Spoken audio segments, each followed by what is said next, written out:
Assalomu alaykum aziz do'stlar, kanalimizga xush kelibsiz. Kanalimizda mehmon bo'lsangiz, kanalimizga obuna bo'lishni unutmang. Markaziy bank tomonidan belgilangan xorijiy valyutalarni O'zbek so'miga nisbatan 2026-yil 7-iyul kuni uchun amal qiladigan qiymatini e'lon qildi. Rossiyadan O'zbekistonga pul yuborish endi yanada qulay va tushunarli. Anjirpay moliyaviy ishlaringiz uchun yagona ilova. Rossiyadagi bank kartalaridan Humo, Uzkart va Visa kartalariga pul o'tkazmalari, shuningdek naqd pul yuborish xizmati ham mavjud. Kommunal xizmatlar, internet, TV, jarimalar, soliq va kredit to'lovlari 24/7 qo'llab-quvvatlash xizmati. Anjirpay Rossiyadan O'zbekistonga qulay pul o'tkazmalari. Ilovani barcha platformalardan yuklab oling.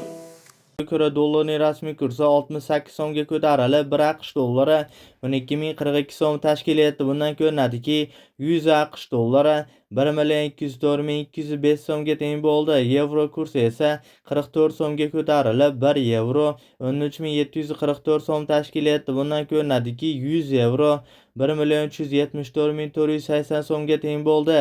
Rossiya rubl kursi esa 0.21 so'mga ko'tarilib, 1 Rossiya rubli 155 so'm tashkil etdi. Bundan ko'rinadiki, 1000 Rossiya rubli 155.030 so'mga teng bo'ldi. Eslatib o'tamiz, O'zbekistondagi har kunlik dollar, yevro hamda Rossiya rubl kurslarini kuzatib borishni istasangiz, kanalimizga obuna bo'lib, qo'ng'iroqcha tugmachasini bosib qo'yishni unutmang. E'tiboringiz uchun alohida kattakon rahmat.